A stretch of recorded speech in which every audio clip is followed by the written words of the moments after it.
Everyone, welcome to our April luncheon for YMWREA. To begin, I'd like to call upon Brad Gerla, our chairman from 1996, to give today's invocation. Brad?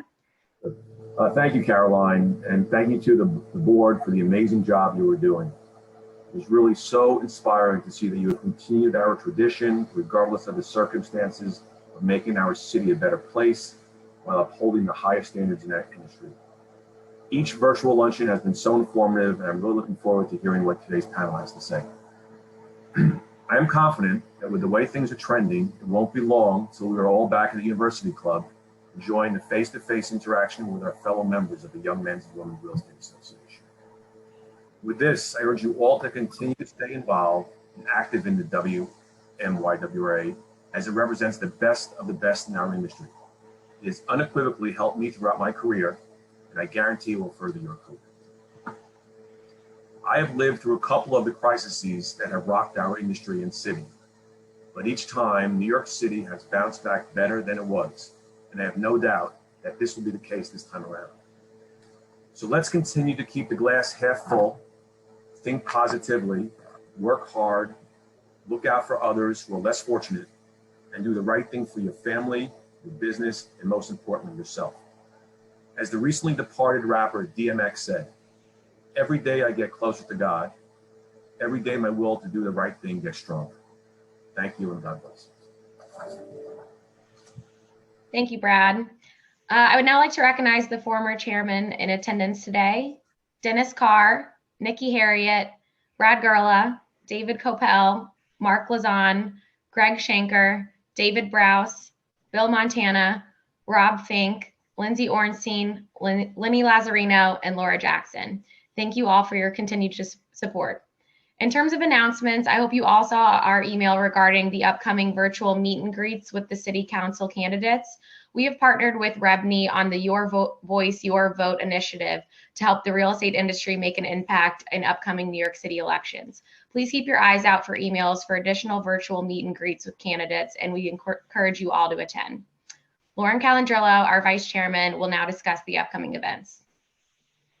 Hi, everyone. So we have our first YMWREA hike coming up this Saturday. If you've not already RSVP'd on the website, please RSVP directly to me. I'll be sending around some information either today or tomorrow with a meeting time and meeting place for Saturday. We will also be coordinating train times for those who are coming from the city and do not have a car. Last week, we kicked off our spring get-togethers with great success. If you can no longer make the date you RSVP'd for, please let me know. We are trying our best to accommodate everyone while keeping in mind COVID restrictions. If you'd like to attend this week's gathering, please let me know. We do have some availability. Our Cycle for Survival ride is right around the corner on May 1st. We are only $2,000 away from our $16,000 goal and encourage any fundraising support from our riders as well as our members and applicants. Check the website for more details. We have a couple other events coming up, so please look out for those dates. Boston Properties has invited us to tour Dock 72 in the Brooklyn Navy Yard. We're planning a Soul Cycle event as well as a art tour.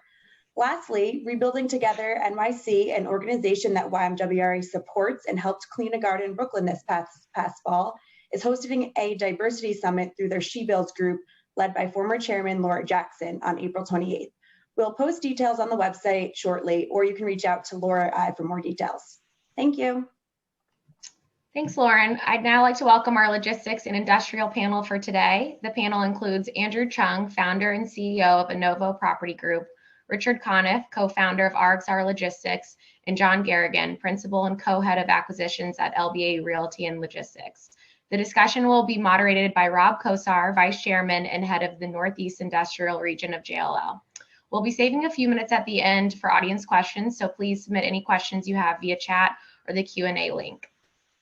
Rob, I will hand it over to you to get us started. Thank you, Caroline. Appreciate it. And thank you, everybody, for taking time out of the middle of your day to listen to us. I think we've all heard a lot about the growth of e-commerce, particularly during the pandemic. And as other asset classes, businesses slowed down, industrial has intensified. And I think many people have looked in and sort of, on one hand, wondered why, on the other hand, understand why. But then they're thinking, okay, so how are we going to execute on this? How are we going to get these packages in the people's hands in a city that has extraordinary congestion, an extraordinary population, and a buying power like no other. So just to give you a couple stats to set the table before we go to the panel, just to level set the base, there's about 130 million square feet of industrial space in the city of New York. Just to give you a frame of reference, there's 800 million in New Jersey, right? So most of distribution and fulfillment has been done from New Jersey. The vacancy rate in the city is a little under 2%, and the average age of existing product is over 70 years old, okay? And that product, most of it is functionally obsolete, which gives us the opportunity to really do some interesting developments, vertical developments in the city, many of which are underway. And the players involved in that market we have here today on the panel, which is really cool. So to give you an idea, there's about 3.2 million square feet of new industrial product currently under construction. 60% of it has been leased. That's announced lease. There's others that haven't quite announced yet. And there's an additional 3.7 million square feet scheduled to break ground over the next, call it 3 years. We talked about e-commerce. So in 2020, e-commerce increased 33%, right? That's a big number. And so that was a jump start. The first 3 months of lockdown, we increased the amount of e-commerce more than we had the previous 10 years in terms of percentage of sales of overall retail. So with that, let's go to our panel. I'm going to start with John Garrigan, and John has been, I'm a 30+ year industrial veteran. John is a veteran of other things, which we can get into another time, but he has been on the industrial side for a good part of his career, and I thought he could give us a little bit of a national perspective. So, John, how does NYC compare to other infill markets in the U.S.? So it's incredible, right? You touched on a few things, Rob, between density, congestion. I mean, there's no place that I can think of in the United States that has the same density of population, the same maturity of buildings, existing buildings, and functional obsolescence, but also the dynamics where, as we all know on the line, in an infill location, tenants will accept a lot in terms of obsolescence because of the location. And that is starting to transform right now with projects like RXR and LBA are doing and what Andrew's doing and others where we're getting enough assemblage in the boroughs and we can go vertical. And there's only a couple of places in the United States that's occurred. And the boroughs is kind of the bullseye because of the fundamentals. I think many of you may know Prologis led with something in Seattle called Georgetown Crossings. We'll probably see more projects like that in South San Francisco in the near term once things rebound, eventually in LA, but we don't have on the West Coast. And I reside in San Diego, and we are a national firm. We have offices throughout the major markets in the US. There's nothing that compares to New York. And I mean that sincerely because of the density and the rooftops. And when you think about, and Rob, I know you can rattle it off, tell me what are the number of residents in Manhattan versus the boroughs? 1.8 million in Manhattan, 2.4 and 2.7 respectively in Brooklyn and Queens. Each of those outer boroughs are bigger and or similar to and slightly bigger than the city of Chicago. You know, and we're in Chicago. The fundamentals in Chicago don't compare anywhere to what you see in the MSA of New York. It's just so dynamic. And then you add in what Rob said at the beginning of the Jersey component and, you know, the historical manufacturing buildings that have happened down there that are now being either torn down and being converted into industrial, but the boroughs of New York, and then really, you know, how do you operate in Manhattan and move packages? And it'll be fun to chat on as a group, but really the land prices and the rents that go together that are really testing new boundaries are really, they're achievable and they're proven. And we're seeing leasing and more of it's going to be announced here soon. In New York, it doesn't pencil as much in some of these other locations where you don't have the same time distance traffic congestion issues. So that's why I think it sets itself apart. Right. Thanks, John. I think before we dig deeper into industrial, it'll be interesting. Andrew and Richard, you guys have significant experience in New York City in other asset classes historically and currently. either one of you, Andrew, Richard, I'd love to hear from both of you on how does what's happening today in industrial compare to some other booms that you've seen in the past in other asset classes in the city? And what do you think we can expect in the future, in terms of like, we're super supply chain constrained. Do you guys expect significant spikes in rents and all that kind of thing? So I would say that if you compare this to the residential boom that happened in the early 2000s,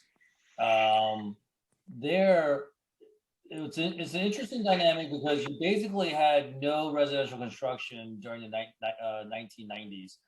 Effectively none. There were some, but effectively none.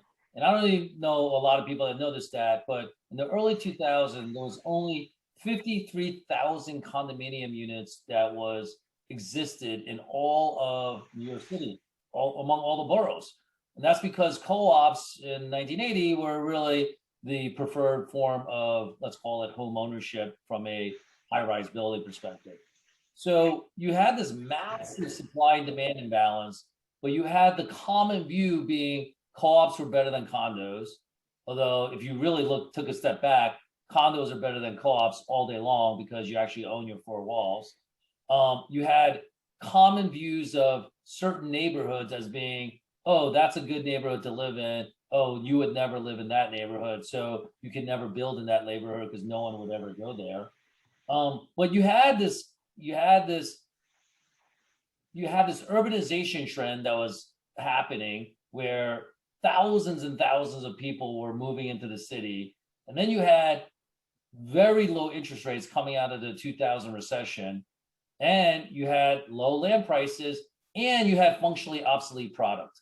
So once you had functionally modern product, the interest rates stayed low, people wanted to buy condos instead of co-ops. It's a lot easier to buy as well. You don't have to go through any co-op interviews. And what happened was a boom, a condo boom like you've never seen in New York City. We did one towers, 550 units. We sold out in one summer, in the summer of 2003. It remains probably the fastest selling condominium building ever to happen in New York City history. So I say this because you have kind of these similar characteristics where you have functionally obsolete product industrial, you have this trend of e-commerce, compare that to the trend of urbanization, and you have no functionally relevant supply. The difference though is it's easier to assemble residential product, and such by the time you were in 2005 and 2006, you had supply that exceeded demand in multiples of years. But on the industrial side, I find that very difficult to do. So it'll be interesting to see what the rent trajectory is, because I don't think that the supply is going to catch up as quickly as the demand. Thank you, Andrew. Richard, anything to add on that? I would agree with Andrew with the market dynamics. COVID, and I'm sure we're going to spend some time on that shortly, has driven a large change in people's behavior. As it relates to e-commerce, it's driven people that in the past probably wouldn't have considered making purchases online to have to do that, and there'll be a segment of the populace that goes back to their way of doing things just because they're more comfortable doing so. But there will be people that have made permanent shifts in how they think and how they do things, and we'll need to continue to fill or provide product for the e-commerce companies, and whether they be the e-commerce companies directly or 3PL providers or what have you, your FedEx, your UPS, the delivery companies, to be able to meet that need. And I think that what we're seeing here from a growth trajectory perspective will continue until, frankly, until we've met the demand. And I don't know where that demand is actually met. With the zoning changes that have happened around the city, we're eliminating so much area where you can actually have this product. There are entire swaths of land where you can do this all throughout the city. And Rob, you could probably touch on that better than I can. but there's also going to be a limit on how many facilities it makes sense to have in any one area. And the approach now, I believe, is going to be focused on where does it make sense to have facilities to service the populace, because the numbers you mentioned are quite staggering with the number of people that are in such a small area. But with the congestion and all that, it really needs to be a focus at this point of where it makes sense to put facilities. But I think there's enough demand that this growth that we're seeing in this sector will continue for the foreseeable future. So given that, Richard, are you guys concerned about, I agree with you, there's a science too, and there's definitely focus on where these facilities need to be. We'll talk about that a little bit, comparing and contrasting the boroughs, but are you concerned overall about the ability, or any of you guys, I'm talking to Richard because he was talking about the ability for all of us as an industry to provide enough supply for the demand that we have today and what we expect to come in the future? I personally am not concerned about it because, as you mentioned earlier, there's much space around the market that's functionally obsolete, but there are a lot of smart people in our industry and in the e-commerce industry that figure out how to work around situations to create opportunities or delivery methods and things like that I don't think that there's a concern about being able to meet the demand, just because the industries to get working together will be agile and figure out how to make it work. So you brought up something that's interesting, sort of the demand and the tenants. So I'll pose this question to John, but it really works for all of you guys. And John, you guys have a great stable of industrial clients around the country. And I know you've got a board of your tenants that give you an advisory board, and you guys have I think you're more tapped in than most to what the tenants are looking for. So the big question, I'm sure, on many of the people that are listening here is, okay, this is great, but is there any other tenants other than Amazon? Okay, what are you hearing? It took 17 minutes for us to say their name. I was just wondering. Well, I'm not allowed to say their name now that you mention it. I'm supposed to say the big A, but go ahead. No, it's a phenomenal question. I mean, and maybe I'll answer it with a compliment to Amazon. If there's one thing I could say about them, I mean, they're very creative. They don't look at what they did yesterday to be the cookie cutter play for tomorrow. I think they truly look at the problem and they try to come up with solutions. Not everyone that operates in the same space is looking to tango, one, against Amazon, right, and compete with them. And two, others are saying, hey, I want my material handling equipment to fit in the building. And, if the footprint doesn't work, the site doesn't work. And that's a different way of thinking. But I would just say that I think, and Richard and I are partners on a couple of deals, and we talk about this a little bit. And I think I can speak for both of us, but maybe you can echo it. We've been talking a lot about where technology is going to take us between, automation, artificial intelligence, cobots, how vehicles and passenger vehicle cars may wane, electrical vehicles, other delivery methods that we're not even thinking of that could come in the future. Robotic picking, you think about what could you do in Manhattan? Could you come up with a kiosk system or something? I don't know. I mean, there's lots of different things that are going to emerge. In the present, I think, it's interesting. If you talk strictly about vertical, far and away, Amazon's the leader, far and away. There are a few folks that we have in our portfolio that have said we don't want to do it, right? And there are a number of them that are trying to figure out how to do it. And I think, Amazon is just, they're rounding third base, and there are a few other tenants that are really sitting in the dugout trying to figure out what's going on. Is in fairness to Amazon. And that's not meant to be detrimental to some of the other players, but it's really meant to be a compliment to Amazon's creativity and vision for what they've been able to do in a variety of markets throughout the country, not just in the boroughs of New York. But maybe I'll pass it to Andrew and Richard to see what they think about that.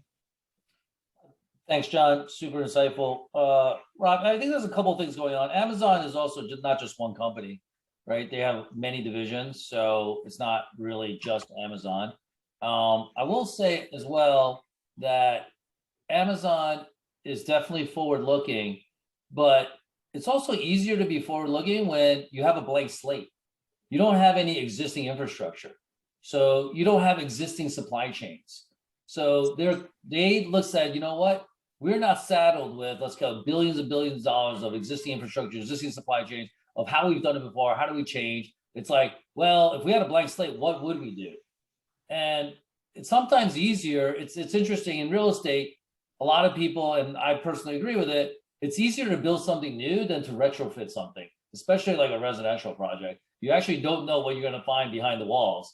And I guess if you had an existing supply chain, you actually don't know what you're going to find in your supply chain. So it's so that has been, I think, probably an interesting dynamic. I also, to Amazon's credit, they were not hesitant to take on the monster market, which is New York. New York is scary. It's like, it's unknown. If you're not from New York, it seems as if we were like that. It seems like it's maybe scarier than it actually really is. But it was interesting early on when we were diving into the industrial market, it seemed like everyone wanted to figure out everywhere else first and then come to New York last. And Amazon took the exact opposite approach. Of course they did, right? And that's why they're rounding around third. That's a great point, Andrew. Richard, I have a comment, but before I do, anything to add to that? You know, I would say that in trying to figure out where the market is going to go, and John and I have these discussions on a regular basis, do you believe that these companies will be stuck in the past or realize that they need to act differently to be in, and we're talking about New York here, but there are obviously other places around the world where this has to be addressed as well. And it is being addressed in other places around the world already that are densely populated, and distribution networks need to be either changed, or, as Andrew points out, if you have a company like Amazon that's not burdened by the way it has operated in the past, that they have more flexibility to do so. I think the driver of what is going to, I think there's going to be a driver, and which is the company's ability or requirement to change over time as the demand just continues to increase. Because, and especially with what we saw as a result of the pandemic, that you have greater demand with people basically being in one place. Now you put people back on the streets, back on the subways, back in their offices, and now product, instead of worrying about where X product is going to go, now it may have to go to 3 or 4 more times more places, and this market is going to continue to evolve. And I think that there are many companies out there, I'd like to believe, I should say, there are many companies out there that can be forward thinking and will recognize that they need to be forward thinking to survive, and they'll figure out a way to make things work in this market. And that is what will continue to drive the growth in the industrial sector, logistics sector around New York. Yeah, thank you. I have a view, and I think I think many people share it. I don't see a world where there's going to be no Pepsi to the Coke of Amazon. Right. So in addition to the traditional retailers, there's going to be a competitor, whether that's a consortium of retailers, whether that has something to do with Alibaba or not. I mean, there will be competition. And I think Amazon acknowledges that. I think we all agree. If you talk to any brick and mortar retailers, they feel the same way. And so I do think we're going to see that, and that'll perpetuate this sort of surf reference for me, but this wave that we're on, I think it'll continue to give us a little more length on it.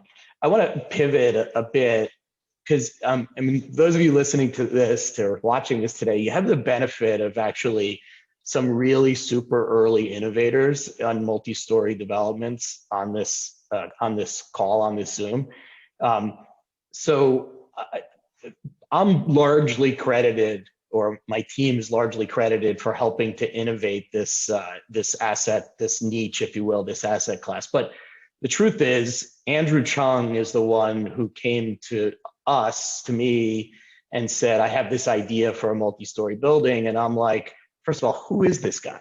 It's a crazy guy who it doesn't know anything about industrial, and he came from Carlisle. I don't know what he's talking about, but a friend asked me to meet with him, and I met with him, and it changed my career, and it changed the trajectory of sort of how I think. It made me go to Asia and travel for 30 days, touring all these buildings. But Andrew, you were right very early on, and you saw it very early on. What made you see it, first of all? But then for all of you guys, what changes have you seen already over the last 3 or 4 years in terms of what the occupier is looking for? And then even as we've seen the investor pool change, right? From folks that were less traditionally in industrial to more traditionally industrial. Andrew, I'll start with you. Thanks, Rob. Way too much credit there. But I would say one of the things that we like to do is identify tailwinds, secular trends, and then don't let historical biases get in the way of just stepping on that train, right? Just because the train looks different, and that doesn't mean that the train is not taking you to the place where you need to go. And so we saw e-commerce, and although New York wasn't a traditional industrial distribution market, we had this sense that in order to deliver quicker, you had to be located just because of the time factor. And, and a lot of people wondered, well, do you really need how much next day delivery, how much same day delivery? And so we spent a lot of money. We spent $1.5 million, Rob, you know that, literally researching old supply chain and how e-commerce is going to affect new supply chain. And through that, we spent $1.5 million, and it confirmed, I mean, I guess we knew it, maybe we should have spent the $1.5 million. But yeah, if you're closer to the consumer, it would be faster to deliver to them. That was an obvious statement. We shouldn't probably have spent $1.5 million to do that. But what we did find out by spending the $1.5 million is that it's actually substantially cheaper than the old supply chain. So the old supply chain was able to accommodate X amount of packages to deliver next day. But what if those X amount of packages, instead of, I'm just making up a number, but instead of 10 million packages a day, what if it was 80 million packages a day? That supply chain couldn't do it. So not only was it going to be cheaper because you have 80 million of demand on a supply chain that can only service 10, those rates are going to skyrocket. So we knew that it was going to be cheaper, but at the same time, we knew that the existing supply chain couldn't accommodate it. So, and there was another thing that we fundamentally knew, and this is basically we can credit Steve Jobs, is when people get used to a new paradigm, and that new paradigm is usually speed, you can't go back. And we researched how fast Amazon was moving from 10-day to 7-day to 5-day to 3-day to 2-day, and the curve is going like this in terms of how fast it was moving from like, let's say, the 10-day to the next day. And so those were the fundamental conceptual principles that we took a belief in, had conviction in, and then also realized that the New York market probably wasn't pricing any of this. And we said it's a good time to buy land. That makes a lot of sense. And John, I'm going to pivot over to you. You guys, your investors are traditional investors, whether they're pension funds or endowments, et cetera. The transition to have the more sort of institutional investment and also the traditional industrial players like yourself come into this New York City market. Tell me about that decision and what changes have you seen even more recently in that direction? Yeah, so we really planted the flag in New Jersey for our entree into the market back there, right? We're fortunate. We have, as I alluded to, we have offices all throughout the country, and we're headquartered in Southern California. So we were really, for a long period of time, we're kind of Texas West.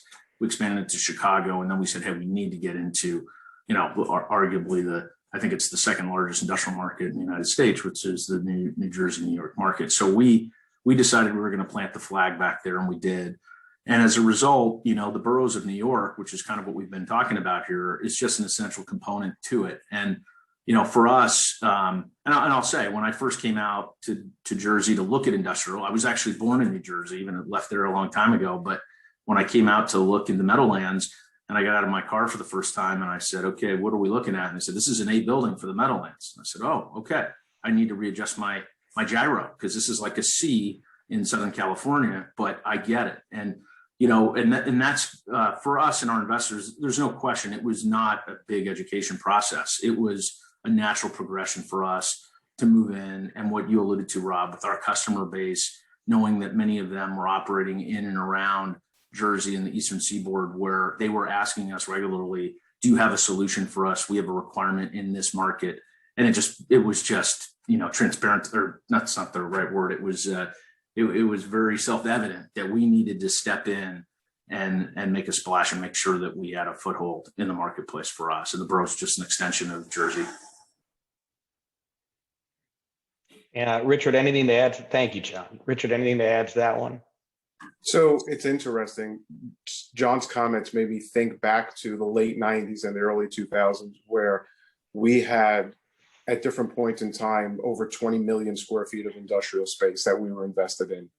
And at the same time, we had half that, if not 2/3 that, in office space. But the office space was in Manhattan and the industrial space was spread around Long Island and New Jersey. And we, as a public company, predecessor to RXR, made the conscious decision to move out of industrial space because there wasn't a lot of growth potential in it. It was, you did deals down, you either had deals out in like the Hopog Industrial Park. Those buildings have been around for decades. And I think they probably fit the category largely of what John described when he saw, out in the Meadowlands. But we can't laugh at those buildings that they are leased constantly, and they do great. They've had great rent increases over time. And that's a similar dynamic that you have in New Jersey as well, where you do make a, you have to really see opportunities there to knock down a building where you can make good rents on its existing product and roll the dice as to whether or not you need to do something bigger and better for it. But we moved away from it because it wasn't glitzy, and it was, the street at that point in time as a public company, looked more upon on office space as where they would want to put money. The market has completely turned at this point, and the money is focused on the smart place to be invested. And with the types of partners that we have with LBA, and that fortunately LBA and us have in our projects together, and I'm sure Andrew has this benefit as well, smart people putting money after where they see the trends going. I think that we are, the area is well positioned to continue to attract those investors, and it is, it's the new place to be right now. And it's the research that I've been doing recently up and down even the East Coast is that industrial tracking investors want to be any place, frankly, where they can invest dollars, because in some other markets, and I'm sure we'll get to this at some point, your margins are a lot wider in some other places than they are in New York. And it's a somewhat risky business that we're in. I think we believe the demand is there. We also have to believe strongly that rent growth will continue so that we can continue generate the type of returns that we want for our investors. But we have a good investor base and a good product here. Thanks, Richard. Before we go into the margins, because we'll get there, and what's going on there, you guys all mentioned something that I found interesting. John, you talked about that you came first and planted the flag in New Jersey to the east, right? Certainly, New Jersey was the heart of our Northeast industrial group for years, and that's been we've done very well in PA, and I love Pennsylvania, but New Jersey was definitely the center of the universe if you talk about this market. A really interesting thing that's happening right now in northern New Jersey is the influence of the rents in New York City on New Jersey. So the last few deals in northern New Jersey that have gotten inked are $19 a square foot triple net. So just to put it into perspective for everybody, just a couple of years ago, that's 11, maybe 10. I mean, it happened very, very, very fast. And I do think a big piece of that was looking across the river and saying, well, or two rivers, looking across and saying, well, if someone's willing to pay $40 a foot there, LBA, we're not asking enough money for our Meadowlands properties. We need to ask for more. And then the tenants came and gave it to the developer. So we've seen that. What I'm wondering though is, are we going to reach a point in the city, and maybe this is a question for Andrew, are we going to reach a point in the city where industrial rents outpace the rents for other asset classes? It is definitely from an acceleration point of view. Nominally, industrial rents for let's say in the boroughs in Long Island City is almost at par with office rents. Actually, probably higher now because industrial is triple net and office is off a base here. Could it go more? Yeah, I think it does have some more growth. A lot of it depends on e-commerce penetration, inflation in general, some supply factors. But I think that needs to be a little bit more adoption. And it goes to as the only tenant Amazon. I think that there needs to be some other competitors besides Amazon in order for industrial rents to take the next level. That makes a lot of sense. Richard, I'm going to go to you in a second. I was talking to another owner of a lot of office buildings in the city, not you, Richard, who made a reference to a project that they had and was wondering if they could upzone it to industrial. That was a direct quote, right? When I heard that, I was afraid that I was hearing a bubble pop. And I was like, are we in deep trouble if people are thinking all of a sudden? I used to joke about upzoning to industrial, and then someone came back and actually said those words to me.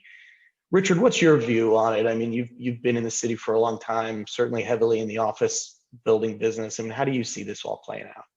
So it's interesting. You and I were talking about this last week, I think it was, that we have our Starrett Lehigh building, right? That was in 1931 when it was completed, was an industrial building that had elevators, 8, I believe it was, that went up, 17 floors within the building to move product in and out, came off of a train that came over on a barge that came from New Jersey. That was the way you connected before there were, effective train tunnels and all that. We always step back and try to figure out what's the highest and best use for space, whatever the space is that we have. And I believe that, to go back to your prior question, if you look at before there was the pandemic that affected retail and basically just brought it to a place ultimately was going to get to anyway, you had you would look at certain asset classes as the easier ones to invest in from the perspective of it's just less work, right? As Andrew mentioned, you have gross rents on office buildings where landlords provide a lot of services, taxes are much higher, expenses are much higher on a net basis. Your industrial rents look pretty attractive on a comparison basis. You throw loss factor into that and maybe it works out, maybe it evens the field, but I don't think it changes it all that much because the amount of industrial space you can lease versus even with a loss factor for office space. But one thing that I think that you're seeing in this economy or in this market right now is how space that can accommodate this type of use, the landowner, the landlord is benefiting significantly from it. And I mean the landowner from a development perspective. Often, whether it's residential, whether it's office, the land component doesn't really drive things all that much. It's important. You don't want to ever overpay for something, but it's usually the cost of construction and the like that you're more focused on. Whereas here, and you see it a lot in New Jersey, so many transactions, or there are potential land transactions that will happen that are happening based on land values that are much higher than they've seen in the past. And I think that there's this dynamic that's occurring right now that I've never seen such a direct correlation to improving rental market and real estate value, so, on such a correlated basis as I have purely for a land play. And I don't know if it's unique to our market or if you've seen that in other places as well, but that's something that I've noticed that's occurring, and we want to try to take advantage of the market before it occurs too much. And I'll just add, Rob, and Rich, you think about the fundamentals of industrial nationwide going into the pandemic, right? They're fantastic. It was on fire. We paused for about a half a second. I mean, and I'm being facetious, but it was just a minor blip on the radar when the pandemic kind of hit. Everyone kind of took a tactical pause for maybe, days, not weeks, not months, and kind of reassessing. We were in escrow on a $100 million deal in Southern California, and we looked at it and we said, we're performing on this. We took our time, we looked at it carefully. There wasn't any kind of price reduction for the pandemic. And then as people got back and goods kept flowing, there's been a real phenomenon that's occurred here. And I think Richard said it early on, which was some of those people that weren't using e-commerce prior to the pandemic were forced into it. Now they're there. Many of them are here to stay. I think habits have changed, and people are realizing maybe before where it was scary to do that, it's pretty convenient to have things just delivered. And, my wife, I think, single-handedly supporting Amazon, by the way, because we get so many boxes that show up on a daily basis. But I know there are many people out there that are here to stay with that phenomenon. And when you look across the country, with things that happened through the pandemic, it's only benefited industrial. Office was a little out of favor because people weren't going into the office, but there weren't many big distressed sales. If you think about it, there really haven't been. I mean, we own quite a bit of office on the West Coast. We have an office fund. We're looking for more office. It's really competitive to find good opportunities in the office arena because folks were well disciplined with the debt. And I think the last thing I'd say is folks are going to come back to the office. So you have a temporary piece, a moment in time here during the pandemic where capital for otherwise allocated to hotels or retail or office had no place to go. So all of a sudden you have these new entrants on a national basis looking at industrial. And so it's been uber competitive. And when you think about how low risk it is in the current climate, especially when you consider retenanting costs compared to the other product types that we compete against, it's just the influx of capital has been tremendous. And all it's meant is that pricing is driving not just because of the underlying leasing fundamentals, but because of supply and demand also. And that's something that we feel every day when we're competing on an acquisition, whether it's a stabilized asset, a value add play, or a land opportunity. Yeah, so you went somewhere that I wasn't going to go right now, but let's do it. So Richard commented, somebody commented about the yields, the compression of yields. Cap rates are compressing, the yields going into these development deals are compressing. John, your guys' strategy has always been heavily leaning towards core markets, but in search of yield, do you start looking at secondary and tertiary markets, or do you stay the course? So we always have been. I mean, for us, we're in the gateway markets, but we're in secondary markets as well. It's all about portfolio construction, Rob. Some of it too goes back to pursuing our client base, our customers, our tenants. And if there's an opportunity where we can provide a solution for them in a market, that maybe is slightly off center, we're happy to do that. With what's happened, I mean, as an example, like the Southeast of the United States, there's been a tremendous amount of growth down there. With the whole thing with China has turned into, I think, a little bit of diversification for a lot of the corporate, operators here in the US, where they've said, we can't have this. And when you combine, when you're talking about the labor wars, which we really haven't talked about at all, you look at, the cost of living down, say in Florida, and the low taxes, the abundance of land, it's just really blossomed in places like Orlando, and obviously Miami is hot, Tampa's hot. So, as I sit here and I watch the movie, the secondary and tertiary locations, provided you're not hung out in a big way, there's opportunity to do that, and still and still have it perform. But when we do that, you absolutely have to look at, Rob, the labor, right? Where is the labor coming? It used to be that you could put a building up at an intersection of a highway and you were going to do great. But if you don't have available labor, that building's not getting leased. And that's what, if you talk to any of, and I know you do this all the time because you represent a lot of tenants, it's in their vernacular. That's what they're always talking about. Tell me about the labor. Yes, I want to be proximate to the rooftop and I need to take care of our end customer, but where's the labor coming from and who am I competing against? It's super important. Yeah, it's so interesting. With our tenant rep business, anytime it's a regional distribution requirement or broader market, everything is about labor. I mean, we've got professional labor and analytic folks on our team. We have all kinds of software. It is the number one it's not just cost of labor, but more to the point, availability of labor and competition for labor. On the flip side, today we're talking a lot about infill and near the customer and last mile. Those tenants are very focused on outbound transportation cost, right? Like, if that's going to drive the decision. Here in the city, we have these good labor, right? So they're sort of very focused on outbound transportation.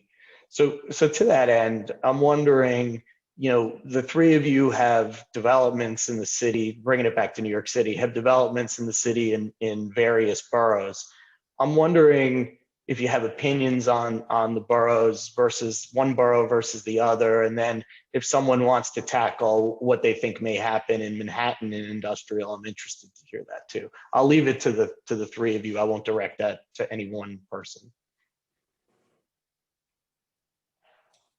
Well, I'll give you my opinion that Staten Island, just because it is an island, I think is always going to be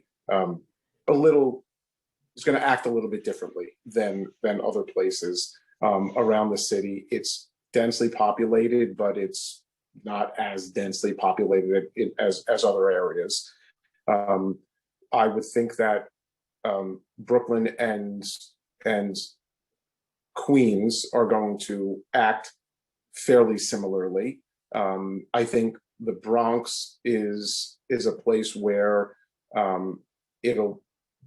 there's probably more, there are opportunities, I think, to touch on different parts of the logistics market, whether it be last mile or if it's just purely distribution or what have you, because of highway networks and the like. And I believe that Manhattan is so unique because of its dense population, number one, and how much it increases with people, flowing in on a daily basis and expecting those services, and then and leaving on the trains and everything at night. So I think there are different characteristics across the various markets. My sense is that I don't think that they're so different that they're going to drive much greater returns in one of those sub-markets within this New York City market than another. And Staten Island, I think, largely with the plays that were done out by the Outer Bridge Crossing and the like, that where there were large swaths of land, maybe those opportunities have, are few and far between at this point, and things are going to be fairly even across the boroughs. That's my opinion about it. Andrew, any thoughts on that? Or also, I think we have like 10 minutes left. I'm thinking maybe we just go around the horn if there's anything else that I didn't cover before we get to questions. I had a couple texted to me, so that's a little weird too. So, but Andrew, on that topic of the boroughs, I know, I credited you before about showing me the light to the whole market, but you also, I really didn't get the Bronx in the same way that I got Brooklyn and Queens, right? I figured Brooklyn and Queens, that's where the population is, the millennials, the money, everything. We need to get to that. You can't get to it from New Jersey. But you really showed me why the Bronx is such a great location. And now we're seeing the rents in the Bronx consistent, perhaps better than the other boroughs. You want to talk about that a bit? Yeah, sure. So it's interesting. John referred to this time distance equation. So if you really think about that, it's not only about distance, but it's about time. There's a lot of factors that go into time. There's traffic, there's road access. So we think about Staten Island. I think I agree with Richard on Brooklyn. I think services Brooklyn, maybe Lower Manhattan, but that's it. And only certain parts of Brooklyn. Brooklyn also has two highways. There's the Belt. There's no trucks, and then there's the BQE, which we all know is maybe the worst congested traffic. So you almost can't have one location in Brooklyn because it's such a big borough that you need to have more than one location. There's limited amount of M zones. I personally love Queens. I think it's I am a Queens native, but it is literally the geographic center of the logistics universe for New York City for delivery. Because I think what you want to do is you want to hit as many rooftops or high-rise or skyscrapers as possible without spending too much time in congestion, which basically means, okay, how can I spend the least amount of time in Manhattan and deliver the most amount of packages, right? And Long Island City does afford that. Midtown Ton, it's a little expensive, but you have Queensboro Bridge. The other thing I'll say about Brooklyn is there's really only one way to get in. It's Manhattan Bridge. Brooklyn Bridge is only commuter traffic. There's no commercial traffic on Brooklyn Bridge. So it's kind of limited. So you really Brooklyn's kind of just for Brooklyn, big borough. So it can accommodate it, the supply, but with respect to the Bronx is super interesting because Bronx is actually closer to the Upper West Side and Upper East Side than any other boroughs. And Bronx actually has 10 bridges, 9 of them are toll free. So they have plenty of redundancy that you just can go across onto the Bronx. There's also where Hunts Point Market is. Also, the inbound all comes in mostly through GW Bridge. So the Bronx is great from an inbound perspective. They don't have to go anywhere else. It just comes across the GW Bridge and goes into the Bronx. There's a lot more land in the Bronx too, so that's actually helpful. And some of the Bronx also services Westchester. So, look, I think my favorite is Queens. I think Long Island City and Maspeth is amazing from a logistics point of view. I really like the Bronx. There is access to water there as well. I think Brooklyn is super. It just really should cater to Brooklyn. I think it's hard because if you really think about it, Long Island City actually caters to Williamsburg, which is Brooklyn, way better than Red Hook or Sunset Park could ever service Williamsburg. So that's it's not about which borough, it's about how far you are and how long it takes to get there. So. Thanks, Andrew. John, any parting comments before we go to questions? Yeah, I think Rich and Andrew handled that really well. I'll just say the one thing we haven't talked much about it's more of a statement than anything is we haven't talked a lot about food logistics. And you heard Andrew bring up Hunts Point. I mean, there are some phenomenal opportunities I think that are going to emerge that have not really been capitalized upon just yet to accommodate food, whether that's a tri-temp facility, meaning dry freezer cooler or freezer cooler space or public refrigerated warehouses. There's opportunity that many of us just haven't pivoted to just yet in the boroughs. Certainly there are operators that focus on that. We have a lot of it in our portfolio. I think there's opportunities to have buildings that Andrew and Richard and I all build that could have flexibility to accommodate tenants like that. So it'll be interesting to see how the boroughs flex to accommodate the shift in food logistics. Great. Thanks, John. Anything final before I jump into these questions, Richard? You're on mute. I knew that would happen at some point. You mentioned Manhattan, and it's a really exciting place to think about doing the development, and certainly sorely needed, as you and I and the people on this call have discussed in the past. So it's a place where attention should certainly be given because of the demand dynamics around it. All right, so we're going to jump into these questions here. I see them coming from two places. I have Q&A questions, chat questions, and somebody texted me a question. So some of this we've touched on, but one of the question is, how deep is tenant demand outside of Amazon, UPS, FedEx? And the question is, have we quantified how many square feet we're going to need in New York City over the next 3 to 5 years? So I can give you the JLL answer to that. I mean, we believe because of the growth of e-commerce by 2025 in the US, we're going to need an additional billion square feet of industrial space than exists today. That's about a 12-month-old stat, but you get the drift. And if you interpolate that and just take the same algorithm and use it for New York, that comes out to somewhere between 35 and 40 million square feet. But then if you pull back the onion and think about what could be serviced from New Jersey and other areas, my bet is that's a 25 million square foot number, something around that. I don't know. I see Andrew shaking his head yes, so I must be getting close to the right answer. You guys all agree with that, or anybody have a differing opinion? Okay. All right, we can move on to the next one. I'm going to keep us right to finish exactly at 1 o'clock. There's a question about multi-story, and a lot of the leasing that's been done so far has been single tenant. And they want to know, how will tenants share ramps? I know I can answer this question, but maybe you guys, somebody on the panel wants to jump in maybe and answer the question, or I'm happy to do so. Andrew, have you done it? We haven't done it yet. Haven't done it. Yeah. Maybe you Just need make to answer it- that. Yeah, we make the ramps extra wide. We make the ramps extra wide. I figured you would say something at that range. So yeah, each project has handled it a different way. And the bigger the land site, the easier it is to handle it. And you know, when I was traveling through Asia, that was the big thing that I noticed. The closer you got into the city center, the less flexibility there was. But these buildings were all cut up with multiple different tenants in it, and they all shared the ramping systems. Two-way traffic is important, but not an absolute necessity. And the reason why it's important is because if a truck breaks down, you want to be able to get around it, right? But you know, there's been a lot of folks looking at the multi-tenanting of these buildings. It can happen. It can be done on a floor or by floor. So I think the folks designing these buildings have By done the a way, good Rob, job there. I mean, the problem exists today horizontally. If you go to some places, For sure. there's a 53-footer truck that's just sitting in the middle of the road.